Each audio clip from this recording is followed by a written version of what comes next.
আল্লাহ যত রোগ দিয়েছেন সমস্ত রোগের ঔষধ দিয়েছেন তিনটা খাদ্যের মধ্যে। একটু ওষুধগুলো জেনে নেন সবাই। বলি বলি বলি যত রোগ আছে পৃথিবীতে, এইডস বলেন, বি ভাইরাস বলেন, ক্যান্সার বলেন, ডায়াবেটিস বলেন, হাই প্রেশার বলেন, লো প্রেশার বলেন, ডায়রিয়া বলেন, সিফিলিস বলেন, গনোরিয়া বলেন, যত রোগ পৃথিবীতে আছে, যত ভাইরাস আছে, যত কিছু আছে, সমস্ত রোগের জন্য আল্লাহ পাক ওষুধ রেখে দিয়েছেন। রোগ যে দিয়েছেন যিনি, ওষুধও দিয়েছেন তিনি। ওষুধ আছে, এর মধ্যে শ্রেষ্ঠ ওষুধ হলো তিনটা। একটা হলো চারটা, একটা হলো জমজম। একটা কি? জমজম। সেই পানিটা কোথায় পাওয়া যায়?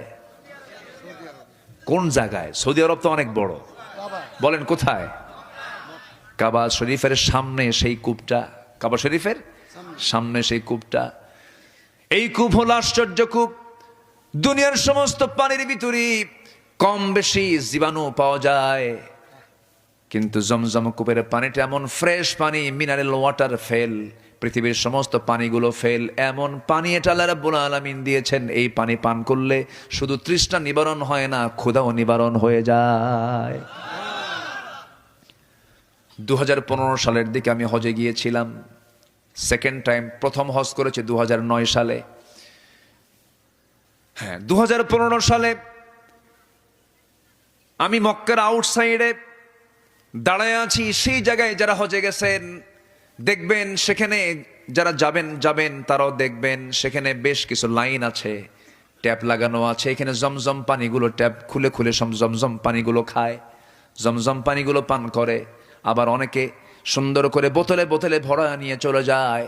কিন্তু সেই জায়গায় আমি লক্ষ্য করে দেখি একজন ফরেনার, একজন পশ্চিমা মানুষ, ইউরোপিয়ান কালার, ইউরোপের একজন মানুষ, সেই জায়গায় দেখতে পেলাম সে পান করছে না, খাচ্ছে না, শুধু সেই পানিগুলো নিয়ে বারবার মাথা থেকে পা পর্যন্ত ঢালতেছে। ঢালে আর মোছে, ঢালে আর এরকম করে মুছে নেয় বারবার। আমি ভাবলাম এই পানিগুলো অপচয় করতেছে লোকটা, এমন করে কেন? কাছে গেলাম, সমস্যা কি বলেন, এরকম করছেন কেন? পানি তো পান করতে হয়। সঙ্গে সঙ্গে লোকটা বলতেছে, আমি এই পানিগুলো পান করি, সব নিয়ে যাই, কিন্তু আমার স্কিন প্রবলেম। কি হয়েছে? স্কিন ক্যান্সার হয়েছে। স্কিন ক্যান্সার হওয়ার কারণে আমি কোনো অ্যান্সার পাচ্ছিলাম না গোটা দুনিয়ার কারো কাছে। আজকে 15-20 দিন যাবত আমি এই কাজটা করছি, জমজম পানি খাই, আবার গায়ে লাগাই, আবার আস্তে আস্তে করে এটাকে সুন্দর করে ফোঁ দিয়ে আবার পান করি। এইরকম করে করে আজকে 15-20 দিন চলে যাচ্ছে। চেক আপ করলাম কয়েকদিন আগে, দেখি আমার স্কিন ক্যান্সার ভালো হয়ে গেছে। কি আল্লাহ কি ভালো করতে পারেন? পারেন। জমজম কূপের পানি